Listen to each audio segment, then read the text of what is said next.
Whether you're watching your favorite NBA team at the arena, the bar, or hanging at home, grab an ice-cold Michelob Ultra and enjoy every moment of the NBA season. Stock up today and watch your team drop buckets with a bucket full of ice-cold Ultra. Michelob Ultra. Superior light beer. Enjoy responsibly. Copyright 2026 Anheuser-Busch. Michelob Ultra. Registered light beer. St. Louis, Missouri. Must be 21 plus to order alcohol. Alcohol available only in select markets. Are all batteries the same? That's like asking if all soccer players are the same. Take Messi, the most decorated player ever. Is there any other player who has achieved that? No, just him. Now take Duracell. Is there any other battery with power boost ingredients inside? No, just Duracell. Remember, goats only trust goats because they're built different. And Messi only trusts Duracell. Salut à toutes, salut à tous. La deuxième étape du Tour de Suisse. Après la démonstration hier de Tadej Pogačar, qu'en sera-t-il aujourd'hui? On suppose quand même qu'il va y aller un petit peu plus mollo, laisser la victoire à d'autres, d'autant plus que le parcours est quand même assez facile. Il y a une difficulté après une dizaine de kilomètres, le Monte Ceneri, 5 km à 6,3% qui pourrait permettre à une échappée de se former. Mais après celle-ci, en gros, c'est plat sur 110, 120 km. Et puis, dans le final, on a deux ascensions d'un seul coup. La montée de Fangui, 3 km 500 à 7%, et celle d'Orselina, 1 km 400 à 9%. Un petit mur situé à 5 km de l'arrivée. Est-ce que finalement Mathieu Van Der Poel aujourd'hui va réussir à se montrer? Et les autres punchers, type Romain Grégoire, type Jonathan Narvaez, peut-être aujourd'hui du côté de Pogačar, on va vouloir faire gagner Narvaez, un Michael Matthews, un Julien Alaphilippe, ou les meilleurs grimpeurs des sprinteurs comme Louis Solar, comme Magnus Cort, comme Axel Lawrence, voire Corbin Strong, Thibaut Nice. Voilà un petit peu les coureurs qu'on attend aujourd'hui. Mais attention avec Pogačar, faut toujours se méfier. Mais bon, il va quand même pas encore attaquer sur le plat à 70 km de l'arrivée. Le classement général est déjà plié. Il ne reste plus que du suspense pour les victoires d'étape. Alors on verra pour qui elle sera aujourd'hui. Chute de Bellocchi juste devant Armstrong qui est parti dans le terrain. Et attaque de Pierre Rolland. Voilà ce que nous disons depuis le début de ce Tour de France. Une chute terrible. Christopher Froome à pied. Mais quelle image du Tour. On n'a jamais vu ça. 100% cyclisme, le podcast du vélo en direct. Ça va Marion? Désolé. On est parti pour 158 km aujourd'hui. On est désormais en Suisse, à Locarno. On part de Locarno, on arrive à Locarno. Hier, on était en Italie. Cette fois-ci, ça y est, c'est enfin la Suisse dans ce Tour de Suisse. Et des premières attaques, un groupe de 6 coureurs là, qui tentent de partir. C'est vrai qu'aujourd'hui aussi, pour l'échapper, ça pourrait être pas mal. Hein, parce que qui va gérer avec ce final difficile? Les équipes de sprinteurs vont se dire que c'est peut-être un peu trop dur pour eux. Ce sera très certainement l'Alpecin Première Tech de Mathieu Van Der Poel et la Team Race de Tadej Pogačar qui vont limiter l'écart pour tenter de faire gagner soit Van Der Poel, donc soit peut-être Narvaez ou Pogačar. Malgré tout, profil peut-être intéressant pour une bonne échappée. Et en tout cas, il y a du monde. Il y a du monde qui veut être à l'avant, il y a beaucoup d'attaques. Le premier coup de 6 coureurs n'a pas fonctionné, mais là, on a un nouveau groupe de 6 coureurs qui tentent de repartir avec Paul Lapera pour la Decathlon, Alex Segart pour la Bahrain Victorious, Romain Grégoire pour la Groupama, Louis Solar pour la Movistar, Patrick Gamper pour la Jayco Lula et Xandre Meurice pour la Pinarello Q35. Là, c'est un sacré groupe de 6 très très bons coureurs qui ont un tout petit peu d'avance sur le peloton. On a Filippo Zana là, pour la Quick Step qui tente de les rejoindre, qui est un petit peu tout seul derrière. Il y a beaucoup de motivés pour aller à l'avant. Alors, on est désormais dans cette ascension, la première du jour. Col de deuxième catégorie, le Monte Ceneri, 5 km 300 à 6,3%.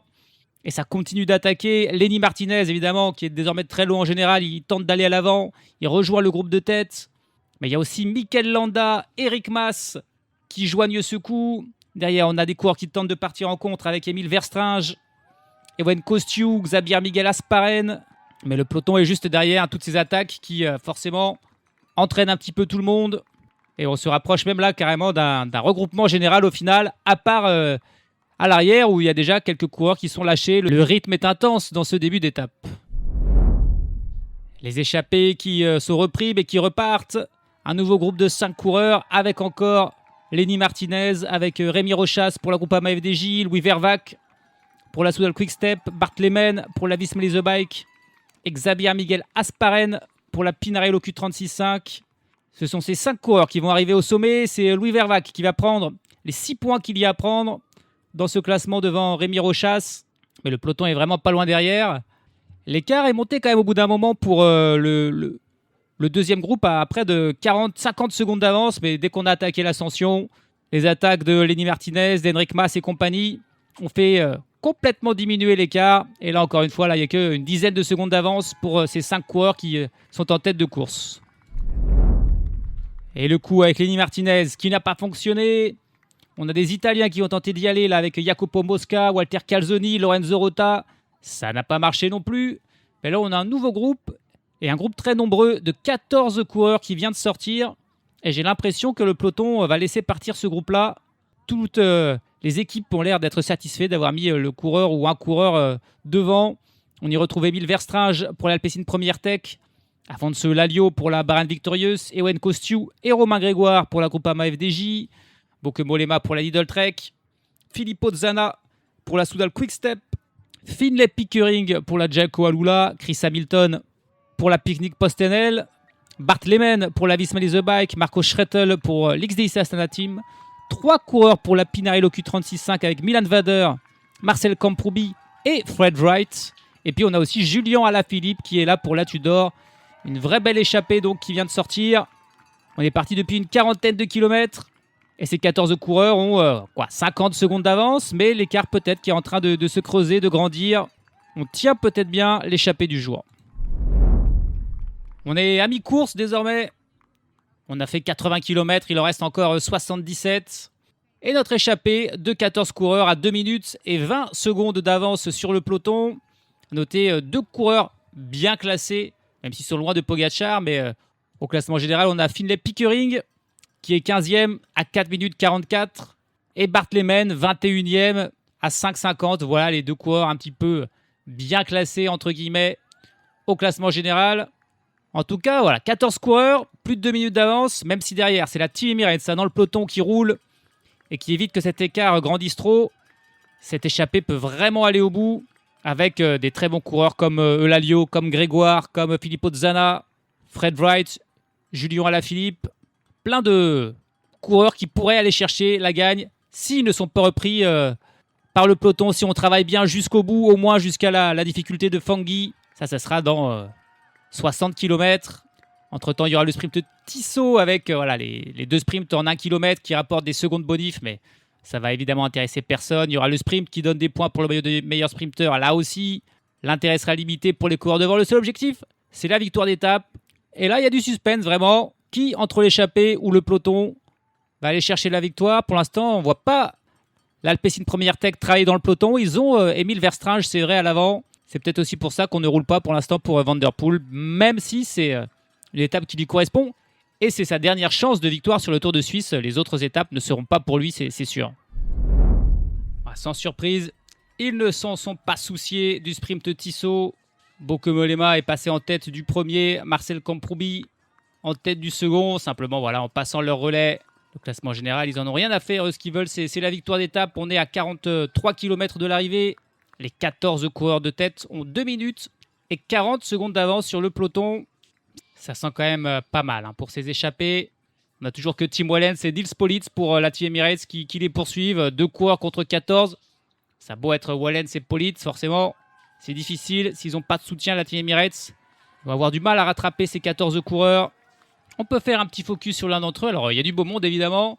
On va s'intéresser à celui dont c'est la dernière saison professionnelle. 39 ans, Bauke Mollema, le Hollandais de la Lidl Trek, qui a commencé sa carrière professionnelle il y a 20 ans, en 2006, du côté de la Team Lovic Meubelen. Je vous avoue que je ne la connaissais pas, celle-ci. Il a ensuite rejoint la Rabobank, l'équipe continentale, celle qui est désormais, bien sûr, la Visma Leisure Bike. Il y est resté jusqu'en 2015, et puis en 2016, il a rejoint la Trek Segafredo. C'était il y a 10 ans, et il n'a jamais quitté l'équipe américaine depuis. Seulement 2 équipes différentes, donc, dans sa longue carrière, et 18 victoires pour Bauke Mollema, dont quelques très belles. La première, c'était sur le Tour de Pologne en 2010. Mais il a remporté aussi la Classica San Sebastian en 2016. Une étape sur le Tour de France en 2017. Et puis surtout, le monument, le Tour de Lombardie qu'il a remporté en 2019. Il a remporté une dernière étape encore sur le Tour de France, c'était en 2021. Et Bauke Mollema, il n'a plus gagné depuis 4 ans, depuis le contre-la-montre des championnats des Pays-Bas en 2022. C'était la dernière victoire de sa carrière. Si jamais il parvenait à en glaner une dernière avant la retraite, ce serait formidable pour Bauke Mollema. 23 grands tours dans sa carrière, 12 fois le Tour de France, 6 fois le Giro, 5 fois la Vuelta. 2 victoires d'étape donc sur le Tour de France, aucune sur la Vuelta ou le Giro. Il a pourtant fait deuxième d'étape sur la Vuelta à plusieurs reprises. Il a aussi fait des deuxièmes places d'étape sur le Giro, mais voilà, il n'a pas pu remporter des étapes sur les 3 grands tours. Et puis au classement général, il a quand même fait 3e du classement général de la Vuelta en 2011, 6e du Tour de France en 2013 et 5e du Giro en 2019. Donc quand même un très bon coureur de classement général. Et puis sur les monuments, il était aussi là. Une fois Milan-San Remo, 11 fois Liège-Bastogne-Liège et surtout il a fait 17 fois le Tour de Lombardie. Là c'est pas loin du record évidemment. Et il s'y est imposé une fois en 2019. Et il y participera bien sûr une 18e et dernière fois cette année. Ça sera la dernière course de sa carrière. Il y prendra sa retraite. Bauke Mollema, un sacré coureur, un historique du peloton que l'on prend plaisir à voir à l'avant pour une des dernières fois. Et pourquoi pas, s'il retrouve un petit peu des jambes d'antan, aller chercher la victoire aujourd'hui. 18 km de l'arrivée. Et c'est parti pour l'ascension de Fangui. 3 km 500 à 7%. Les 14 hommes de tête ont 2 minutes et 10 secondes d'avance sur le peloton. Est-ce que ce sera suffisant ? A priori, c'est quand même pas mal 2 minutes. Mais si jamais Van Der Poel et Pogačar se mettent à se tirer la bourre, alors ça pourrait vraiment diminuer d'un coup. Donc faut rouler. Et c'est ce que fait Ewen Kostju qui accélère. Voilà, lui, il travaille pour Romain Grégoire. Ça peut être important d'avoir des équipiers. Fred Wright, qui a aussi 2 équipiers avec Milan van der et Marcel Kamprubi. S'ils se sacrifient pour leur leader, ça pourrait faire du bien à cette échappée. Mais tout dépendra aussi donc de l'attitude du peloton derrière. If your business runs on 5 different apps, 12 browser tabs, and one spreadsheet that everyone's afraid to touch, it's probably time for Odoo. Odoo is an all-in-one business management software that connects every part of your business into one powerful, easy-to-use platform. So instead of wasting time switching between disconnected systems, your entire business works together in real time. Your team moves faster, your data stays accurate, and you can actually focus on growing your business. Let one unified system run your entire business. From the first opportunity to the final payment, everything works together in one place. Whether you're a small business or managing a large operation, Odoo gives you one flexible platform built to grow with you. Learn more at odoo.com. That's ODOO.com. The new LinkedIn Hiring Pro can't undo your last hire. The lone wolf, who you thought was a good collaborator because you didn't have the right candidate insights. But once you hired them, it was all hoarding info, declining meetings, and howling at the full moon? But LinkedIn Hiring Pro can go deeper than just the resume to find you a perfect fit. By using insights from the LinkedIn Network to give you a short list of best fit candidates. Hire right the first time with LinkedIn Hiring Pro. Post a free job today at linkedin.com/quality. Et dans le peloton, attention. Pogačar, il est déjà en 2e position dans la roue de Brandon McNulty. Et il est possible qu'il mette une attaque quand même. Il est possible qu'il mette une attaque qui tente d'aller rejoindre la tête de la course. Dans l'échappée, Philippe Pickering qui accélère. Le coureur de la Jack Walou qui a Emile Verstringe dans sa roue. Romain Grégoire en 3e position. Bart Lehman qui suit. C'est un bon grimpeur aussi, Bart Lehman. Attention à lui. Mais attention, l'écart qui diminue. Plus qu'1 minute 30 d'avance. Le gros travail de McNulty dans le peloton. Un peloton qui d'ailleurs, tout le monde s'est un petit peu relevé. On a vu Mathieu Van Der Poel se relever qui n'insiste pas. Il y a déjà plus qu'une quarantaine de coureurs d'un coup. Tout le monde s'est relevé là, au pied de ses difficultés. Il va finir tranquille. Seuls ceux qui espèrent encore pouvoir s'imposer ou qui luttent pour les places d'honneur du classement général qui sont encore là. Voilà, grosse attaque d'Afonso Lalio dans le groupe de tête avec Filippo Zana qui le suit. Bart Lehman, Emile Verstringe et Philippe Pickering qui s'accrochent. Et derrière, il y a une petite cassure. Romain Grégoire, Julien Alaphilippe sont un petit peu plus loin. Et il a mis vraiment une énorme attaque là. Afonso Lalio, plus qu'1 minute 20 d'avance pour la tête de la course sur le peloton. Le sommet de cette difficulté avec Emile Verstringe qui fait une petite accélération pour passer en tête, faire la descente aussi.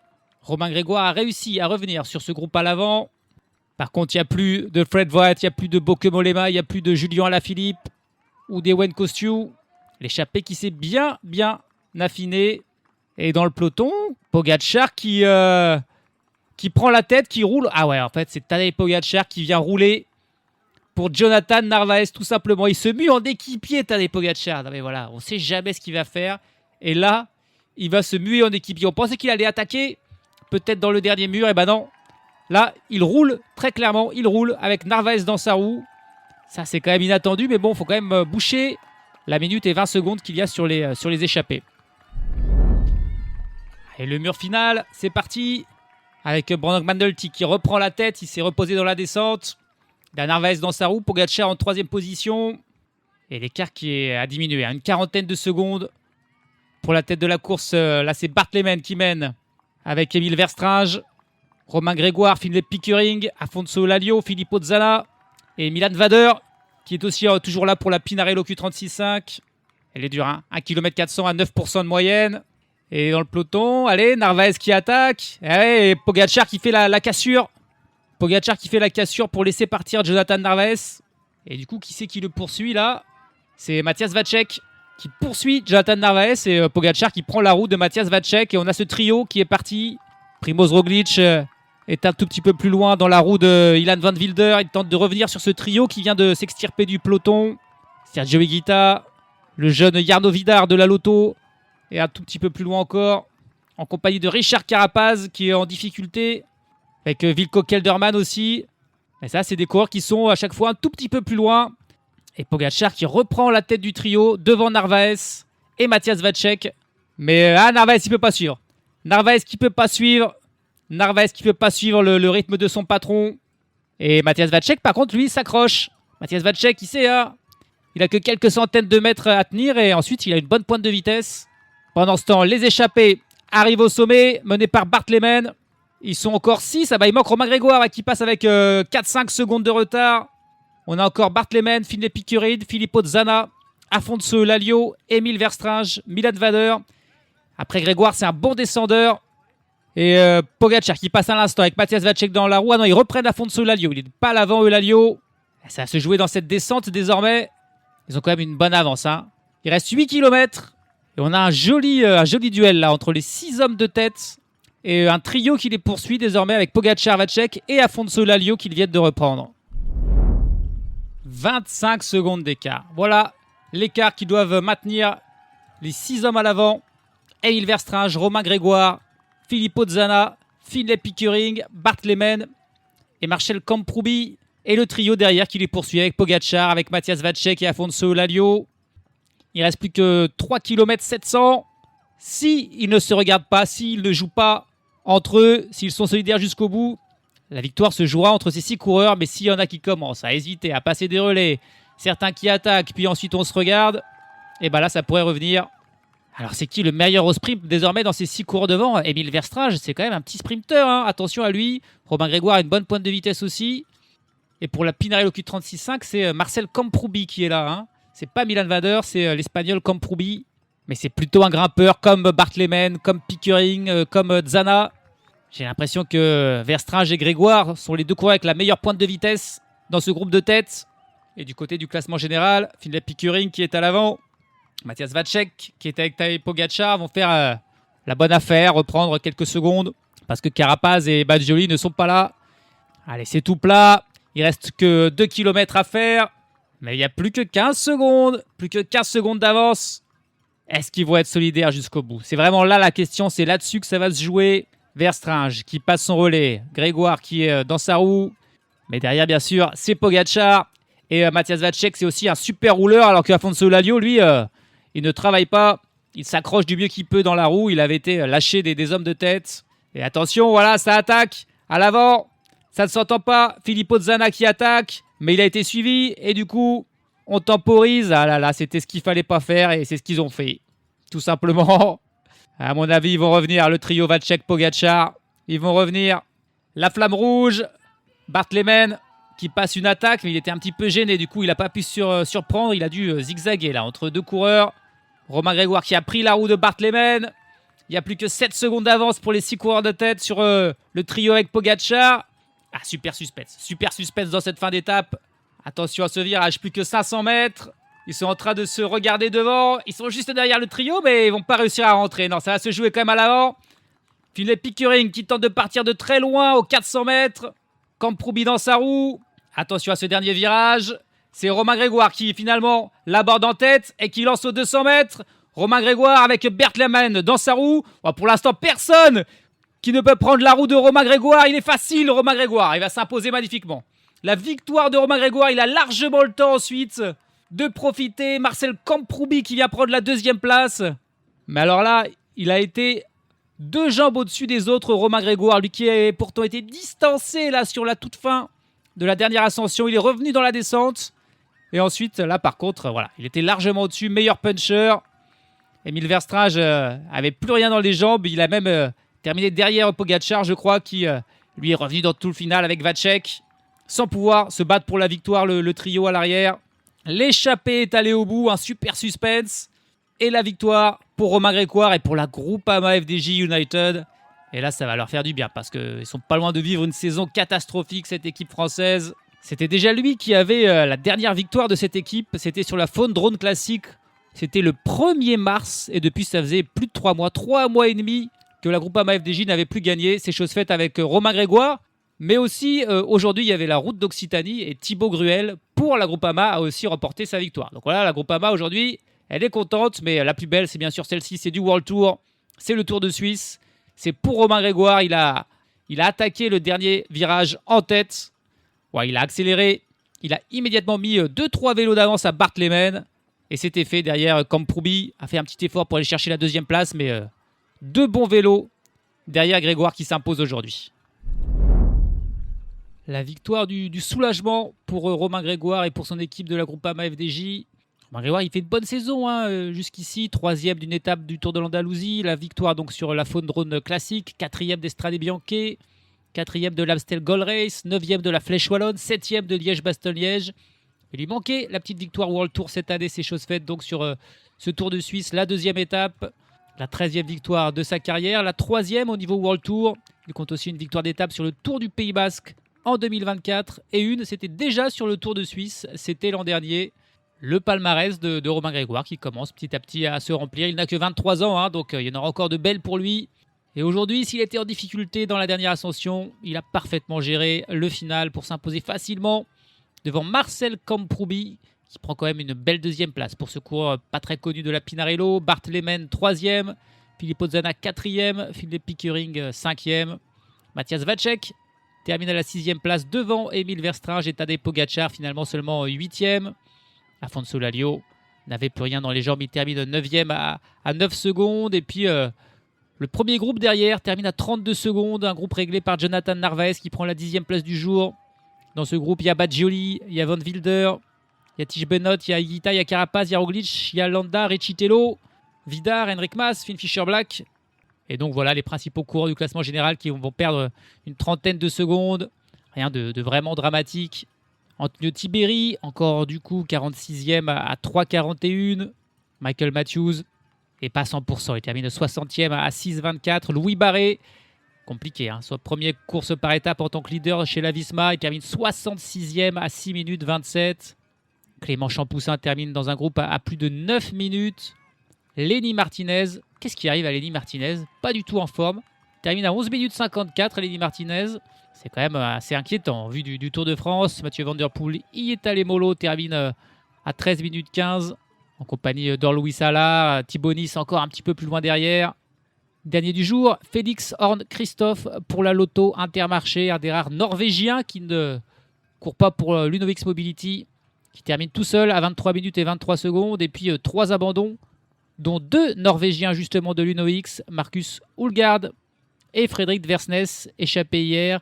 Et puis aussi Tim Naberman pour la team Picnic PostNL qui abandonne. Pas trop de changements au classement général. Le trio de tête reste le même. Pogacar devant Carapaz et Badgioli.